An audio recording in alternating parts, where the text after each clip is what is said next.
میری معصوم دعاؤں کو الہی سن لے، میری مغموم صداؤں کو الہی سن لے۔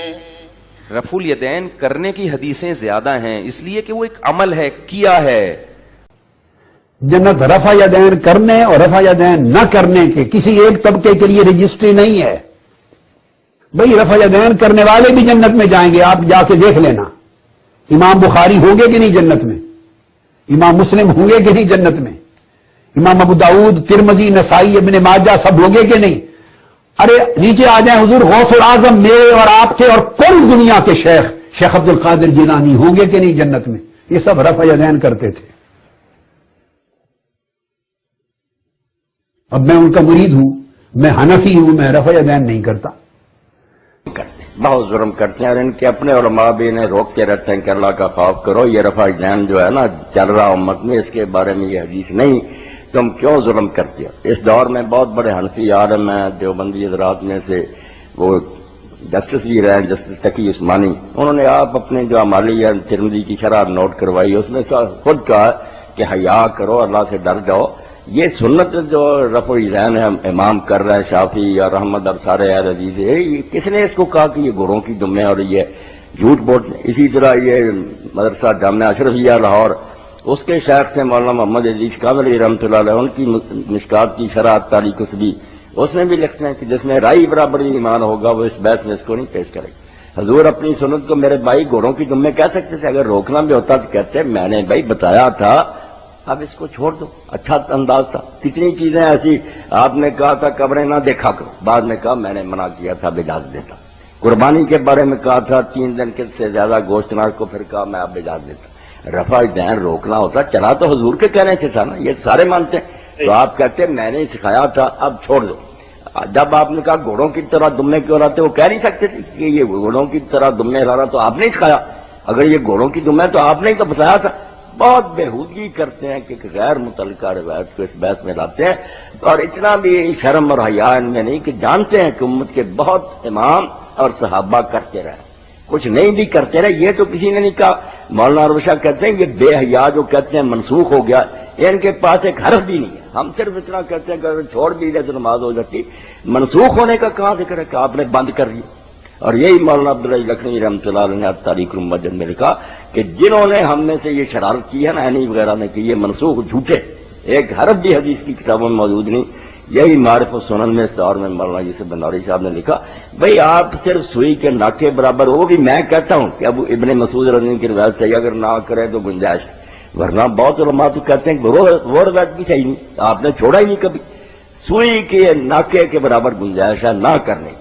آپ الٹا حملہ کرتے ہیں، 22 صحابہ کرام سے حدیثیں ہیں، بعد میں بھی ابن عمر کسی کو دیکھتے کہ نہیں کر رہا، کنکریاں اٹھا کر اس کو مارتے، غضب کر رہے ہیں کہ اس کو گھوڑوں کی دمیں کہہ رہے ہیں۔ باقی یہ رفع الیدین کیا تھا اس کے بارے میں علماء نے لکھا بہت، مگر میں 2 باتیں کہہ دیتا ہوں جو اہل حدیث حضرات بھی نہیں بیان کرتے، حالانکہ کرنی تھی۔ ایک تو یہ ہے کہ یہ وہ رفع الیدین تھا جو لوگ اتحیات کے خاتمہ پر کرتے، جب وہ کہتے ہیں نا السلام علیکم ورحمۃ اللہ، ساتھ ہی دائیں طرف ہاتھ اٹھا کر بھی اشارہ کرتے، جیسے دور سے سلام کرتے ہیں لوگ کرتے، بائیں طرف کا ادھر بھی، یہ صحیح مسلم میں ساتھ ہی ہے۔ یہی جابر بن سمرہ، آپ نے فرمایا اس کی کوئی ضرورت نہیں، کیوں اس طرح کرتے ہو، ہاتھ رانوں پر رہنے دو، صرف منہ سے سلام کرو۔ ایک تو یہ غلط رفع الیدین تھا جو لوگوں نے آپ ہی نکالا تھا، حضور نے نکالا، اور دوسرا جو ہے وہ مصنف عبدالرزاق میں ملے گا، جو نماز میں آپ نے دیکھا کہ آپ نکلے دیکھا، وہ کیا تھا، نماز میں ہاتھ اٹھا کر دعائیں کر رہے تھے، آسمان کی میں دے دوں گا حدیثیں، ہاتھ اٹھائے ہوئے تھے، آپ نے کہا کس نے کہا نماز میں سکون سے کھڑے کو، درمیان میں ہاتھ لوگوں نے اٹھائے ہوئے ہیں، وہ بھی انہوں نے اپنی مرضی سے شروع کر لیا تھا کہ دعا کر رہے ہیں ہاتھ اٹھا لے، حضور نے نہیں سکھایا۔ یہ 2 چیزیں تھیں، سلام کے وقت اور نماز میں اپنی خوشی سے ہی ہاتھ اٹھا کر دعا کرنا، ان دونوں کو کہا میں فوٹو اسٹیٹ کرا دوں۔ یہ جو سنت رفع الیدین ہے رکوع کے وقت، یہ رکوع اس کا مطلب یہ صحیح نہیں ہے، نہ یہ بات غلط ہے، یہ سنت ہے، اس کو نہ غلط کہیں، یہ تو اکثریت ائمہ کی جو ہے اولیاء کی، خود شیخ عبد القادر جیلانی رحمۃ اللہ علیہ غنیہ میں لکھتے ہیں کہ سنت ہے، کیا کر رہے ہیں، اولیاء کو مانتے ہیں، ائمہ کو ظلم کر۔ جی چلیے بہت شکریہ بھائی آپ کے کال کر مطلب مولانا صاحب میں نے بھی ان سے بات کی تھی، یہ حدیث صحیح ہے تو ماننے میں تو نہیں آتا. اگر یہ صحیح ہے تو جو بخاری شریف کی اتنی حدیثیں آتے ہیں رفائی جانے کو وہ کس کھاتے میں پڑیں گے؟ اور صاحب سے صاف بات یہ بھائی کہ آپ اپنی سنت کو اگر روکنا بھی چاہتے تو کیا جیسے بس آج کے بعد نہ کریں. یہ کہنا کہ گھوڑوں کی طرح دم میں ہلاتے ہیں، یہ تو پتا چلا کوئی اور ہی فضول حرکت تھی جو لوگوں نے اپنے طور سے شروع کی تھی. آپ نے ایسا کہا، ورنہ آپ کی سنت جو تھی اس کو آپ گھوڑوں کی دم میں ہلانا سے نہیں کہہ سکتے. یہ انداز ہی بتاتا ہے کہ وہ یہ نہیں تھا رفع یدین جو سنت سے ثابت. بہت شکریہ. نماز ظہر ادا کی.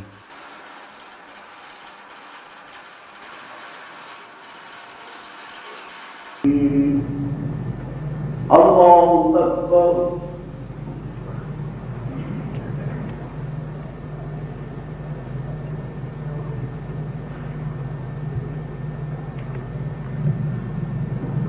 سمع اللہ لمن حمدہ.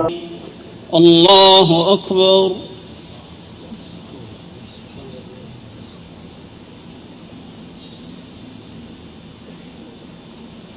سمع اللہ لمن حمدہ.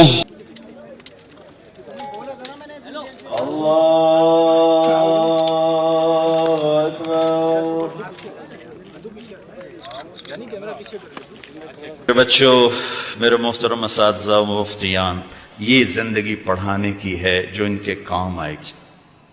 انشاءاللہ رفع یدین کرنے والے بھی جنت میں جائیں گے، نہ کرنے والے بھی جائیں گے اگر کبائر سے اجتناب ہے، محرمات سے اجتناب ہے.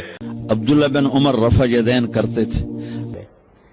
نبی صلی اللہ علیہ وسلم نے نماز میں رفع یدین کیا ہے. یہ ہر مسلمان جب نماز شروع کرتا ہے رفع یدین کر کے ہی کرتا ہے، اس میں کوئی اختلاف نہیں ہے. سوال صرف یہ ہے کہ باقی موقعوں پر بھی کیا ہے، معلوم ہوتا ہے کبھی کبھی کیا ہے.